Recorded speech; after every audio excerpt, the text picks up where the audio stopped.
What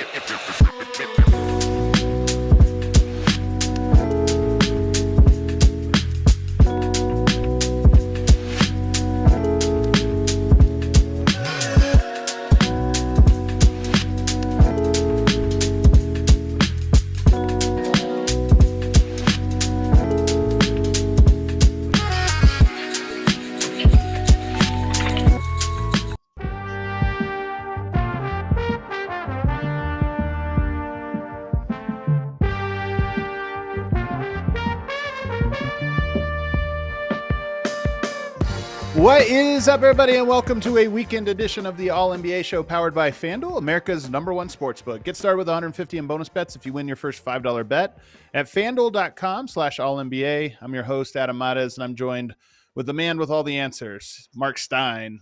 Marc, how you doing today? Just tweeting that we're on live, making sure people join us. Adam Mares. I'm good. How are you? I'm good, man. I like the hockey sweater there. Hey, man. Sometimes I need to be a fan too. Yeah. I need to be a sports fan. The Sabres, huh? Are you watching Sabres?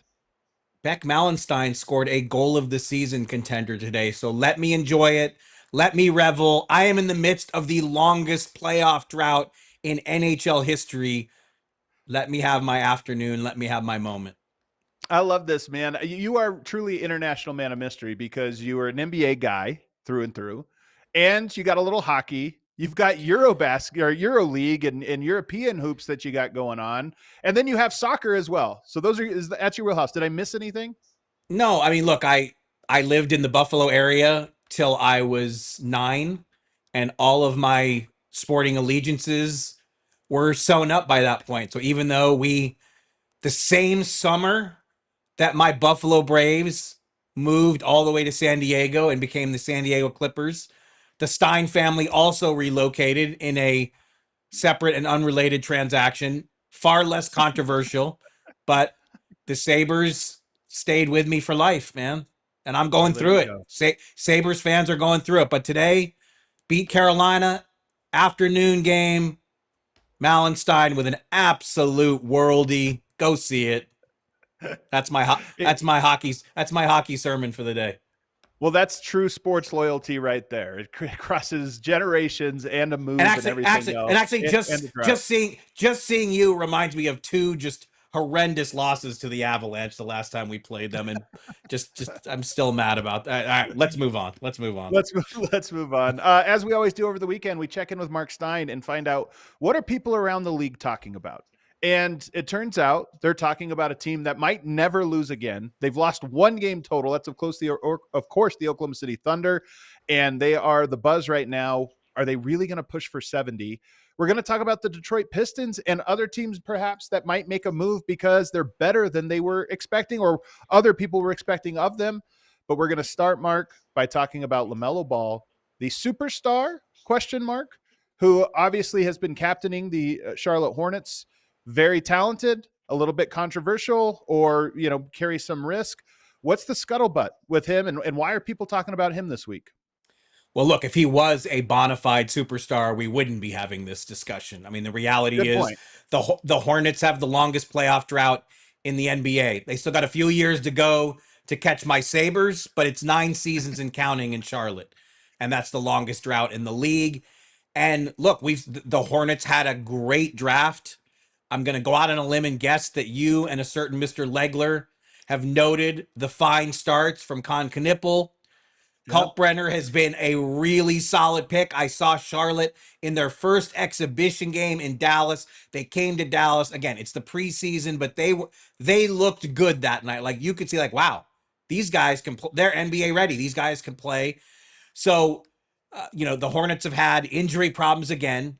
LaMelo Ball has missed some time. Brandon Miller has missed some time. But look, the reality is there is chatter out there. There is a lot of curiosity, most of it emanating from rival front offices at this point. Are the Hornets going to be open to fielding trade pitches for LaMelo Ball? To this point, this is going to sound a lot like Ja Morant when we discuss Ja Morant's situation in Memphis. The messaging to this point is the Hornets don't want to field those pitches.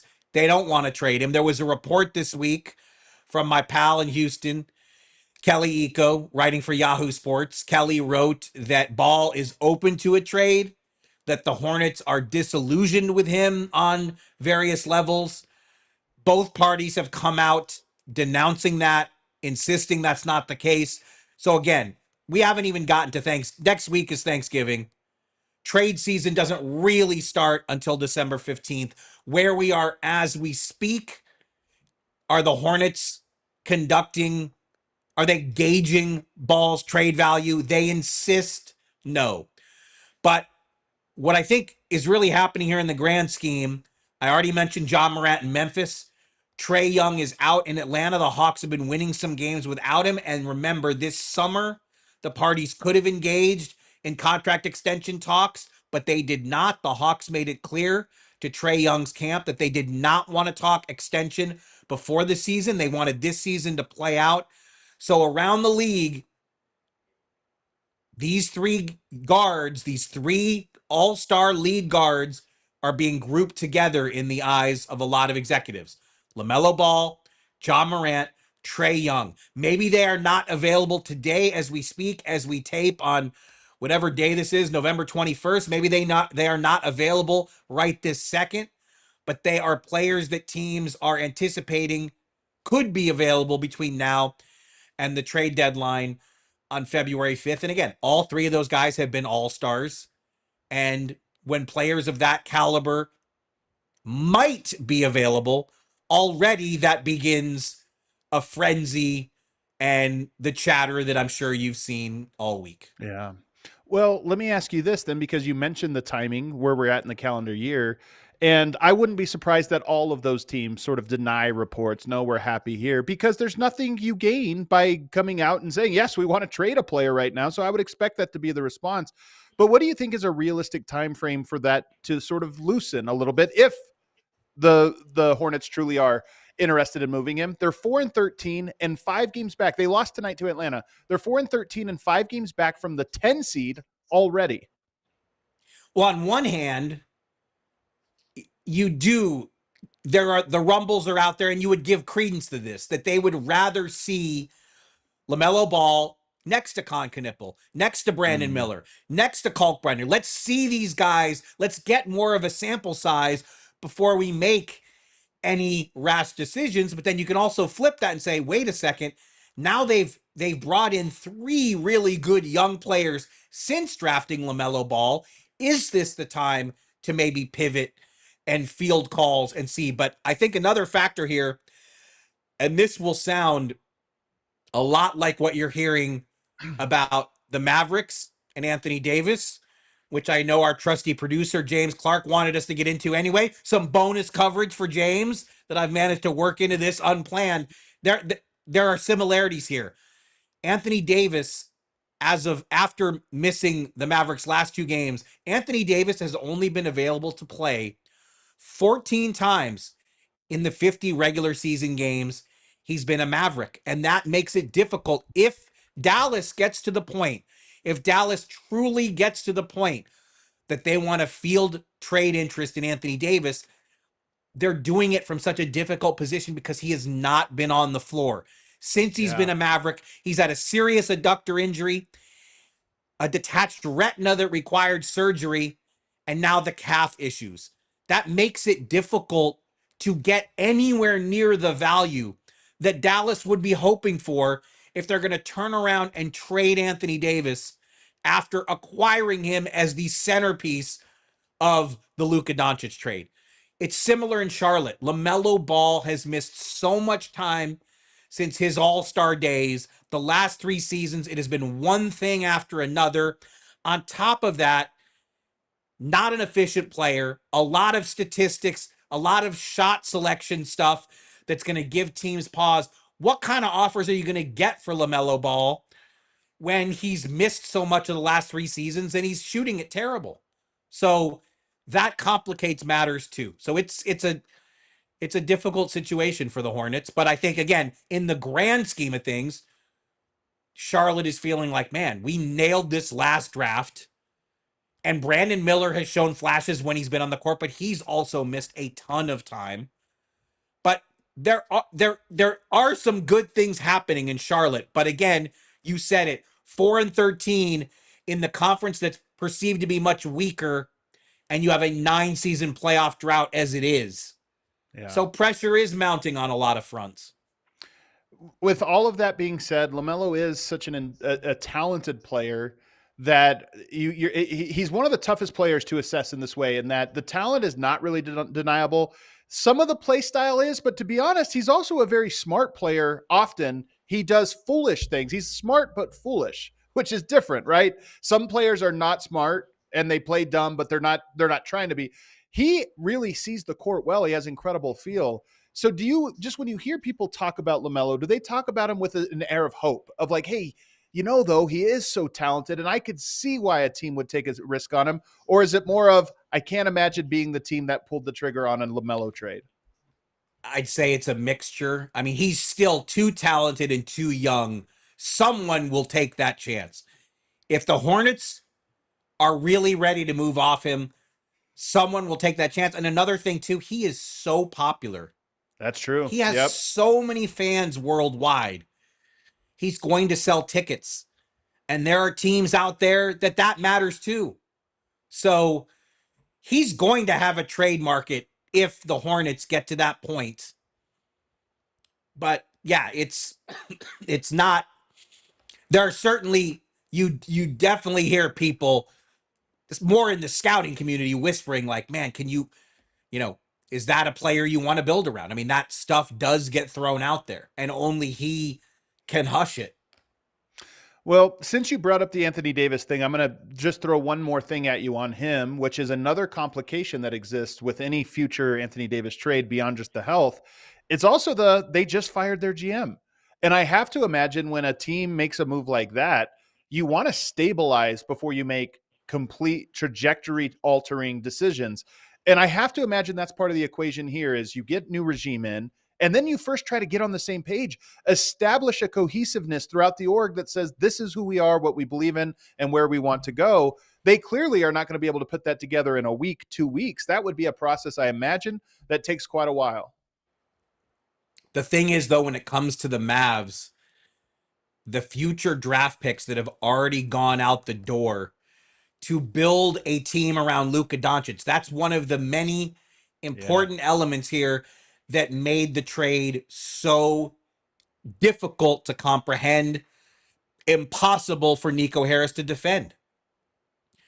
2027, 2028, 2029, 2030, the Mavericks have already surrendered control of all those firsts. The 2026 draft is the only draft until 2031 that the Mavs control their first. And that's really the genesis of why do you move Davis now? Because the Mavericks need to get future assets, because going forward, the priority in Dallas is building a team on Cooper Flagg's timeline. That is the new priority post Luka. Make everything about Cooper Flagg. And the reality is Anthony Davis is 32. Cooper Flagg's not even 19 yet. So that's why the Davis chatter, one of the reasons why the Davis chatter is so constant already. Well, we just talked about the standings, and this is the era of parity. And there are a lot of teams. I know it's only been about 15 games or so, but it's the era of parity, except for 2 teams, and we're going to talk about both of them. In the Eastern Conference, the Detroit Pistons have a 3 games in the loss column lead over the Toronto Raptors of all teams. And in the Western Conference, with all of these teams off to a hot start, the Oklahoma City Thunder have a 4-game lead on the next place, Denver Nuggets and LA Lakers. 17-1. They have played the weakest schedule in the NBA, but they've also been missing one of their second best player, arguably their second best player. And yet they're not even being challenged. It's not just that they're winning by 17 points per game on average. And so anytime you get to this number, I think it's premature when a team's like 9-1, 10-1, 17-1, we can start to look at it and say they are on pace for a historic season, and their story this regular season might not be about their, wins, this or that. It might be about history. Are people starting to have that conversation of they're winning every game easily? They're at 17-1. 73 games is on the table. They should be 18-0. The game they lost, they squandered a huge lead. And a stat was furnished to me that in a stretch of 65 games in which the Thunder out-rebounded and outshot the opposition, that Portland game was the only game it's lost since basically the last 2 seasons and the start of this season, since they've been good. Like, it was crazy that they lost that game. And look, you mentioned the 2 things. It really depends on what do you put more credence in. The strength of schedule, you said it, as we speak, they have played the 30th ranked opponent schedule in the league. Yeah. But on the other hand, when you're winning games by whatever that point margin you said, which would be an NBA record, that's a metric that always gets people's attention around the league. That is when you look at the teams that have compiled a nightly average scoring margin that good, they almost always win the title. It's a very reliable predictor of future performance. So yeah, I mean, they look like an absolute monster. Jalen Williams has not played yet. And look, they're not going to go for 74 wins because we know the Thunder are so methodical. They do everything in the most methodical, cautious, patient way possible. That's all out of the Sam Presti handbook.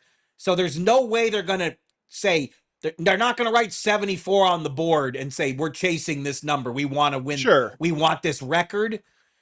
But they look so good that what's going to stop them? SGA's already sat out. I've lost track of how many fourth quarters he's sat out already. And again, we're not even to Thanksgiving yet. Their defense is so good. It just doesn't seem to matter who's not out there because they just plug in another elite defender. And that's the thing. They don't just beat you. They kill your spirit. Yeah. So, I mean, I think Denver and Houston have looked fantastic. Both teams have had such reason to feel good about themselves. Obviously, the Nuggets can't today after losing Aaron Gordon on top of losing Christian Brown to injury. That's the last thing they needed. But the teams met Friday night. It was meant to be a big showdown. And like both of these teams have looked so good. Houston has managed to put together the best offense in the league when all the know-it-alls like me said Fred VanVleet was going to be irreplaceable and they have no point guard. And how in the world are they going to possibly function offensively? And they said, well, watch us get 4 out of every 10 offensive rebounds and watch us watch us. But like, it's too early to say this, but people are wondering like who's going to beat the Thunder 4 times in the playoffs. Yeah, it's so far away. It is tough to see right now, but here's the thing. I think 73 wins is going to be a real story. And look, all it takes is lose 2-3 games out, in a week span or 2-week span, and all of a sudden that's almost impossible. So they have to sort of maintain this consistency. But last year, you said they're not going to gun for 73, write it on the whiteboard. I don't think it matters. The team wins almost regardless of what they're doing. They play the same way. They just might not play the same guys. Last year, they win 68 games, Marc, and they're up by 10 games in the standings in the Western Conference. And yet they finished the season 15-2. Almost what they are right now. 17-1 is so impressive. They finished 15-2, and they weren't gunning for wins. They just already were coasting. So I think this is a team that's good enough. Here's what's different about them than teams like Denver or Houston.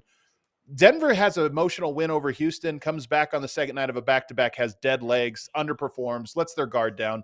Oklahoma City never has tired legs. They never let their guard down. Guys are out of the lineup. They just put new guys in and they play hard and they make you earn it. And that's why I think that this 17-1 is not a fluke. And I think that we will be talking about 73 wins at some point this season. It'll look very realistic for them to get there.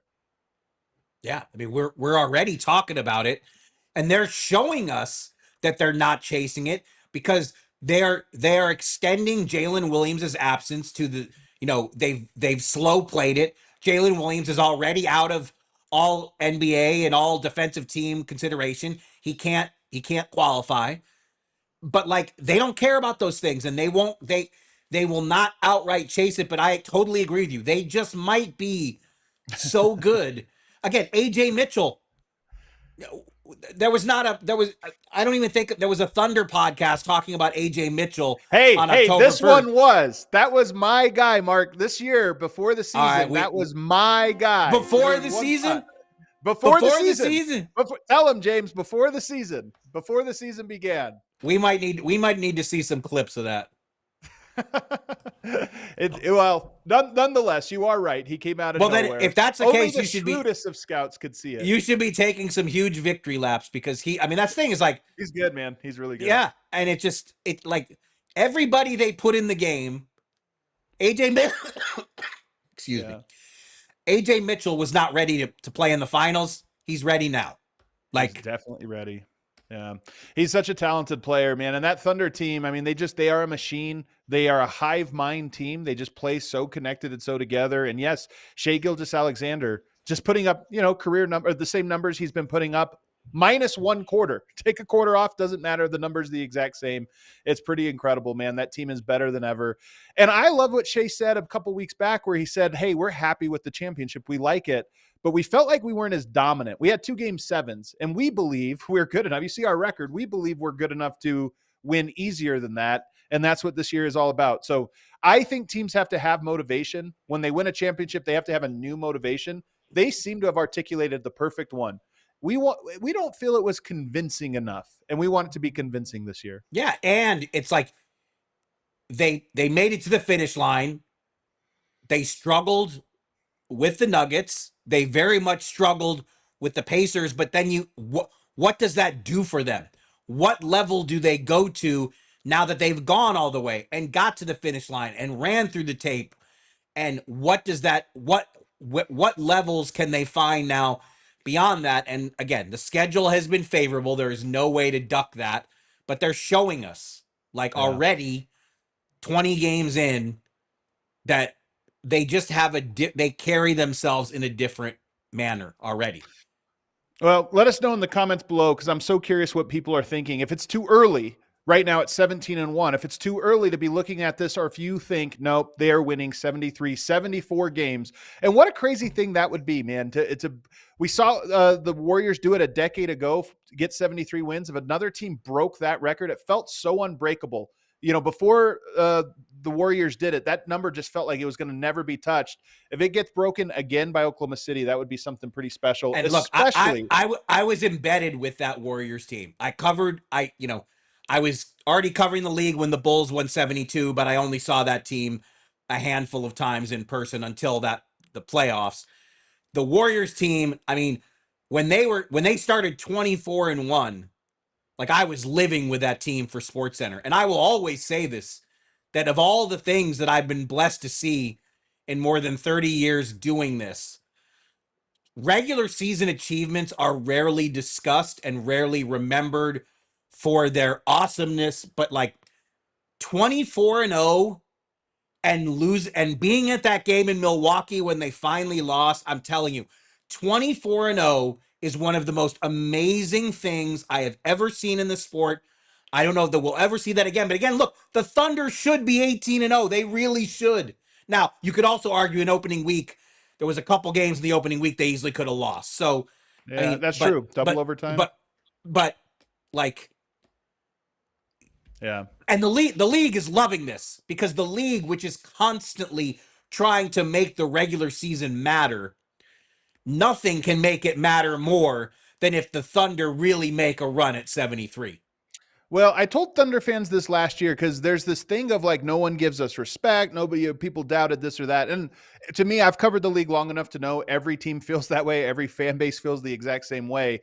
But what it takes is one, winning, because then you get validation and everybody kind of acknowledges you're the best team. That's who they're chasing. And then it takes something like this, something historic. And I think that, to your point, the Thunder feel like this juggernaut that gets a little less shine.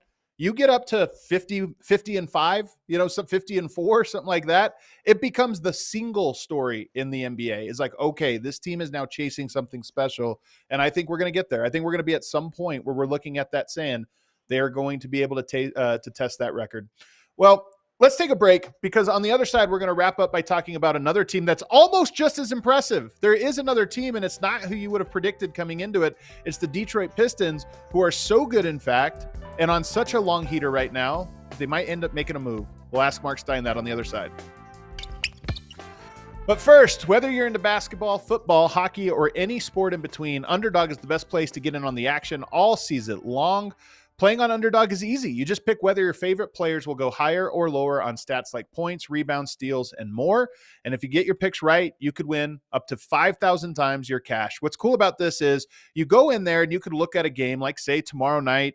You could take the Denver Nuggets, look at Nikola Jokic's points and say, okay, they're at this line. Do I think he's going to score more or fewer points than that? That's all it is. There's no other thing you have to contemplate. You just pick that, and then you add another player onto it. Okay, let's add another player, Jamal Murray. I think, what about his assists? Am I going to go over or under? Then maybe you take the team they're playing, the Memphis Grizzlies. You say Jaren Jackson Jr. is going to do this from three. I'm going to go over on that one. Whatever it is, you just kind of put a little roster together. It could be 2 players. It could be 4 or 5, whatever it is you want to do. Of course, the more players, the bigger the payout. And once you just make the picks, then you just wait, sit back, watch the games, and see how it goes. Download the app today. Use the promo code ALLNBA to score $100 in bonus entries when you play your first $5. That's promo code ALLNBA, all one word, ALLNBA. Underdog, make picks, win money. Must be 18 plus, 19 plus in Alabama and Nebraska, 19 plus in Colorado for some games, 21 plus in Arizona, Massachusetts, or Virginia, and present in a state where Underdog Fantasy operates. Terms apply. See assets.underdogfantasy.com/web. Play and get terms _DFS_.html for details. Offer not valid in Maryland, Michigan, New Jersey, New York, Ohio, and Pennsylvania. Concerned with your play? Call 1-800-GAMBLER or visit ncpgambling.org. In New York, you can call 24/7 Hope line at 1-877-8-HOPE-NY or text HOPE-NY. All right, back here, final segment with Marc Stein as we're trying to see what people are talking about around the league. And you told me people are talking about the Detroit Pistons on a 12-game winning streak, 14-2, the second best record in the NBA, and Kings atop the Eastern Conference. We're far enough into this, it doesn't feel like a fluke, Marc. What are people saying about the Pistons? Well, I think an element of the league-wide reaction is curiosity. Will they make a move? Will they say, you know what, we could actually win the East? Should we? Why not? Should we make a big swing trade? The early indications are the Pistons are not in that mode. There's been very little tangible, bankable trade talk about the Pistons. Look, Lauri Markkanen is constantly mentioned as the perfect target for the Pistons. And look, last summer, they wanted a floor spacing 7-footer. I mean, they would have loved to go after Naz Reid if they could have. They had Santi Aldama interest that they really couldn't follow through on. But first of all, Utah has to be willing to move Markkanen, and I think their willingness to do so is routinely overstated. Markkanen's been fantastic to start the season. I mean, he had a great Eurobasket, and he's gone up a level. But also, the Pistons know Jalen Duren, who's playing like an all-star, they're going to have to extend him. Remember, he did not get a rookie scale extension before the October 20 deadline. He'll be a restricted free agent. Duren's going to get some real offers the way he's playing. They got to keep him. And they also have to re-sign Asar Thompson in the future. Utah would, Asar Thompson's probably the first guy Utah would want again, this is completely theoretical. This is not an active discussion. I want to underline that. And obviously Detroit does not want to trade their Thompson twin. So look, I don't think at this point there's any discussion about the Pistons doing anything dramatic. Again, it is still early. We still got more than 2 months to go before the trade deadline. Just absolute chapeau to the Pistons. I thought they were the best story in the league last season, at least the regular season best story. The Pacers were an absolute Cinderella story with their playoff run, but for the Pistons to go from 14 to 42 wins to weather that 28-game losing streak, make the playoffs. Cade becomes an all-star. And now to take this leap, they're the story of the league again. They are the best story in the NBA right now. I mean, what they're doing during, one of the big questions about the Pistons coming into the season, is Cade going to have enough help? Is there another all-star on this team? How does Duren not make the Eastern Conference all-star team at this point? Or what, He's dominant. He's absolutely dominant. I mean, he is physically overwhelms the people. So, like, he's been great. Cade has gone up another level.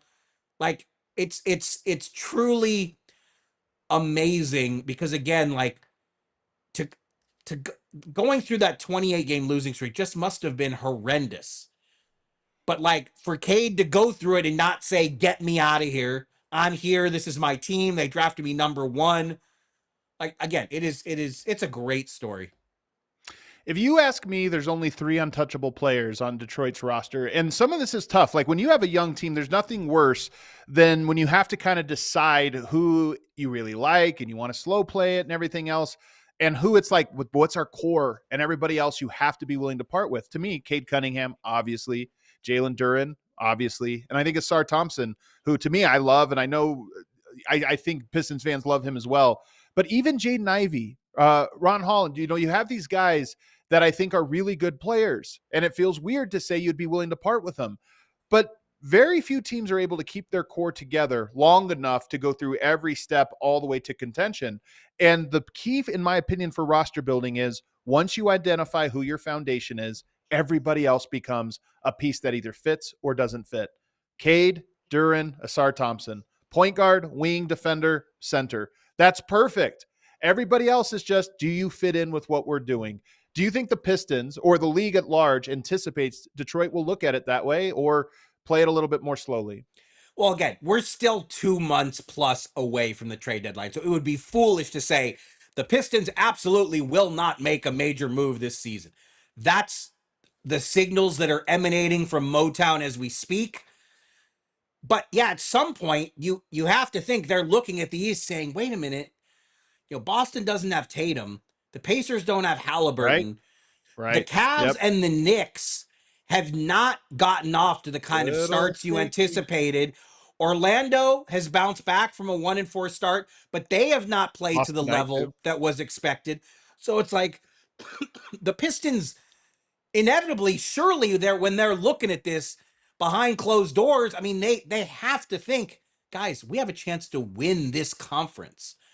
But again, like, going after Markkanen makes tons of basketball sense. I don't think he's truly gettable for them right now. Again, you would have to give up Thompson and who knows what else. And I don't think the Pistons. I don't think you do it. I don't think they want to do it. And who's to say that you don't look at something like that? Maybe you take the OKC approach. Give them another playoff run to see what they can do, then make your major move. Now, again, it's a little bit different because the Pistons, they made the playoffs last season, played really well against the Knicks, took the Knicks to 6 games. So it's not like, the Thunder went into the playoffs the year they lost to Dallas in the second round. Management wanted to give them a chance to see them in a playoff setting, saw it, made their evaluations, and moved on. So the Pistons and the Pistons fans have been through a lot of losing. They've been waiting a long time to have a good team again, but they've got a good team right now, and they've got tons of optionality.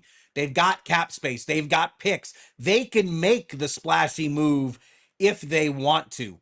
They can do it. They are set up as well as anyone outside of Oklahoma City to make moves. So they're in a great position, and I do think ultimately they will get to the point that you're describing, but I don't think they have to rush into it, and I don't think they will rush into it.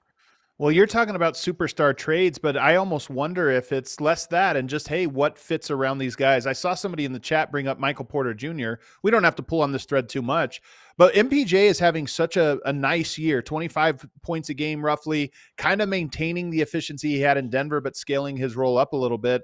And he's going to be on an expiring next year. I mean, that's the kind of player, Brooklyn got him, I have to imagine, to let rehab his value and trade him to a team that's further along.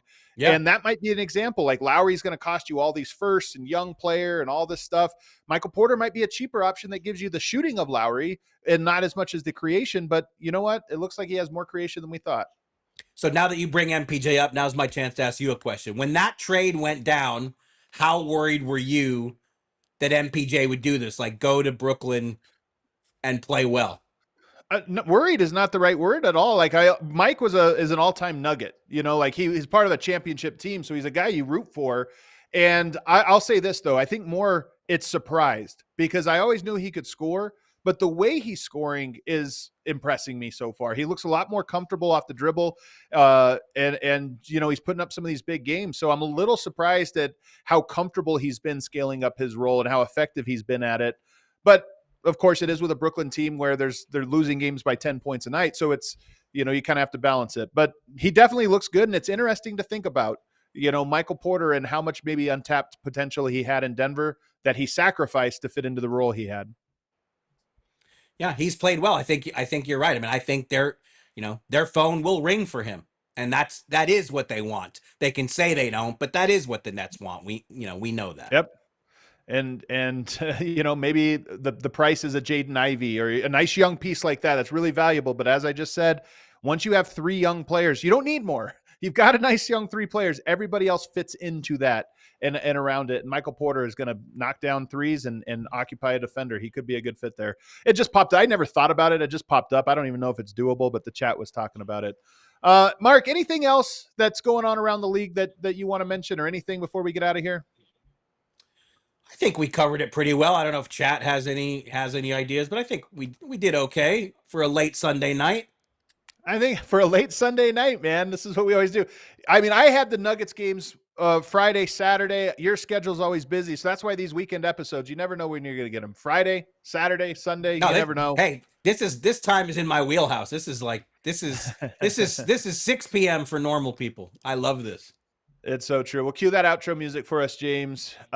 We appreciate everybody hanging out. There were some good games in the association tonight. Me and Legs are back tomorrow at noon Eastern time.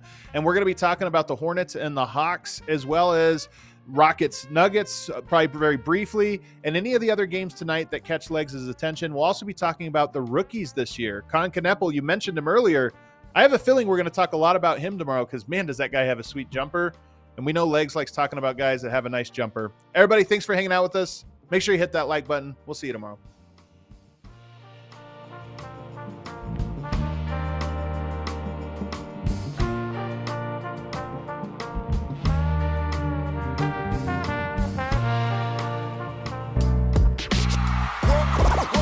Silly like the mayor.